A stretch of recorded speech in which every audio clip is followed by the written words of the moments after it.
Hello, hope you're all doing great.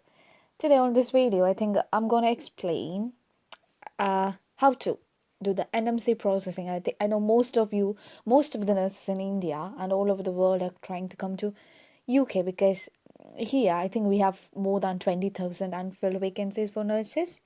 So I thought just to do a quick run through on the process and the things we need to submit and the expected cost.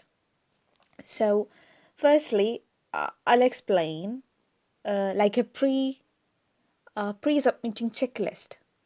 So, it contain like few evidences. The first one is identity evidence, which include your valid passport and your birth certificate or a name certificate. If your name have changed ever, so you need to submit that change of name certificate like a proof. It can be a marriage certificate, it can be a divorce certificate, or any change of name certificate, which should contain the present and the past name.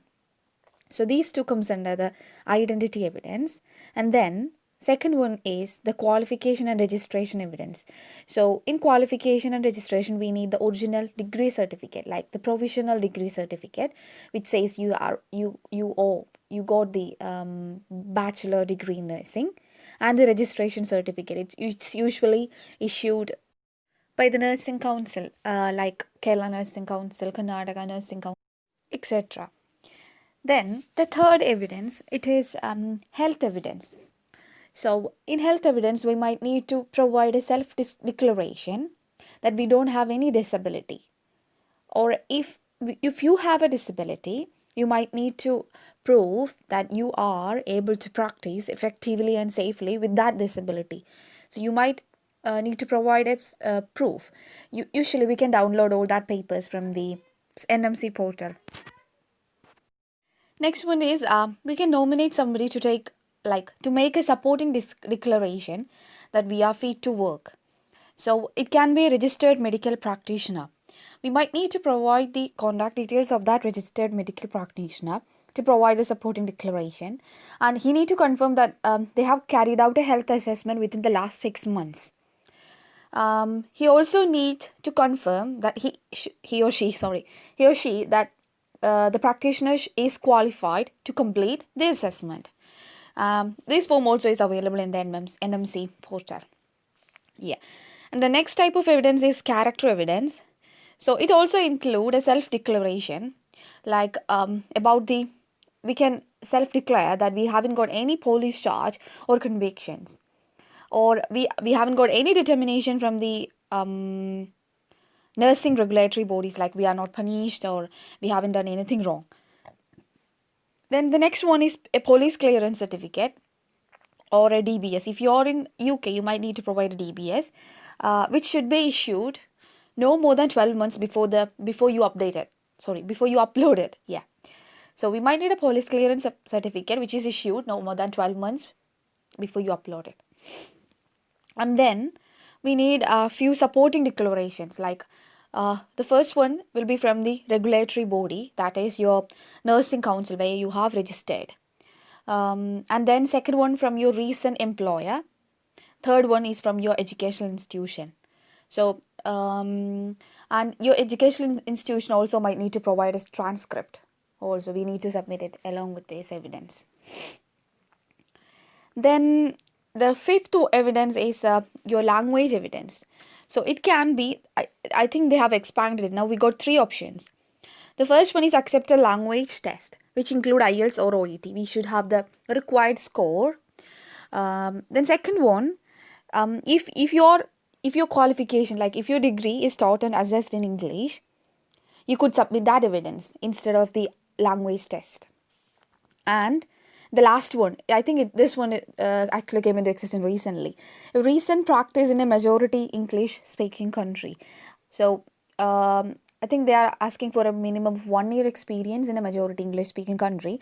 They have uploaded a list of, I think it's more than 20 or 25 countries, like Malta.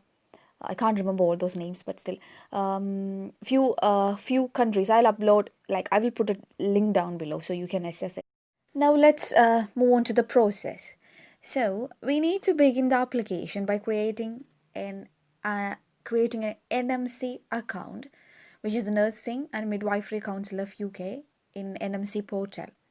We need to check the junk folder of our email very regular, because most of the mails go directly to the junk folder. Then the second step is we need to submit the identity evidence, which is our PCC, your birth certificate or your change of name certificate, whatever. Okay, we need to upload the original, scan the original ones. Then next step, we have to submit the qualification and registration certificate, that is your degree certificate and your registration certificate. Then next one is to pay the evaluation fee. I think it is now £140, which is non-refundable. After we submit the fee, which actually this fee is to just to evaluate the certificates or your evidence which we have provided. So next step is to wait for the evaluation outcome. It usually take like 14 days. So if you have passed or if your qualifications are enough to come to UK, they will send a mail, and if you're not, even they will also send you're not eligible. So we need to check the mail. It's very, very, very, very important. If you have got the qualification to come to and work in UK, the next step will be to attend the test of competence. So the test of competence actually it is for whom where the qualifications are not comparable to the UK qualifications. They are asking us to do an extra competence test. So there are two sets. That the first one is the CBT and the second one is OSCE. So first one, CBT, means computer based test. It includes just multiple choice questions. I think there are 120 questions and we got 4 hours to finish it. The subject which usually comes I think they are the adult nursing, pediatric nursing, mental health nursing, midwifery and learning disability. These are the topics. So we got 120 questions, 4 hours, and it's like a computer based test. It's all carried out by Pearson VUE. They have few centers in Kerala as well. I think they got 2 or 3 centers. Then the next test of competence is the OSCE, that is Obstructive Structured Clinical Examination, which is a practical test. This practical test, it's a bit confusing, usually will be carried out only after coming to UK. So that means your first competence test, that is your CBT, will be done where you are at present, and then the second test, OSCE, will be done only when you come to UK. So if you have passed your first test, your CBT, you can move on to the next step, which is completing the registration by submitting the remaining evidences that are health evidence, your character, your language certificate, and then you can pay your registration fees. After you pay your fee, we are again waiting for the evaluation of these like they will be evaluating all your evidences, and then we are again waiting for the outcome. So it can take up to 1 month. If you are successful, they will send you an email. So then you can move on with your visa requirements. Okay, and then after you come to UK, you will be having your OSCE test. You need at least 1 or 2 month preparation for that, and the hospital will help you to book the OSCE. We have 3 centers in UK for OSCE exams, so the hospital will usually book it for you. So that is the process, how it works. And when you pass your OSCE, you will get your PIN number and you will be a registered nurse. Okay, yeah. Then I'll just go through the expected cost. It's not the exact one, it's expected. So I'll be telling in pounds. You need to convert it to your own money. Okay, so first one, for the qualification evaluation, we need to pay £140. For the CBT, it is £83. OSCE, it is £794. Then registration fee will be £153. The OSCE fee, I think it's paid by your hospital, but If you fail, and if you're going for a reset, I think it depends on your hospital. You might need to pay partial or some partial amount or something. I'm not sure about it, but still, this is the total cost. Lastly, let's see the recent updates. Um, NMC, I think, regarding the online language test, they said they are not able to accept the IELTS indicator test at this time because the security measures for this test are not comparable to those in place for the face to face test. Similarly, the OET at home, the online test, I think they are not even accepting that. So, hopefully, the NMC will make a decision regarding the OET at home by July, like this month end.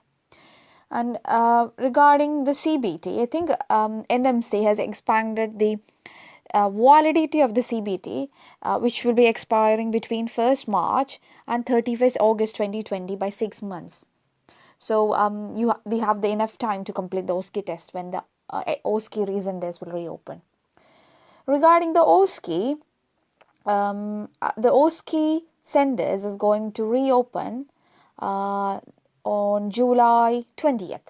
Yeah, so within 1 or 2 weeks, hopefully they will reopen. One more thing, the last one regarding the UKVI. The UKVI on March 31st said that they will extend some of the visas until the end of this year. And that's it. Hopefully, you all got a rough idea about the NMC process. So, let's start the preparation.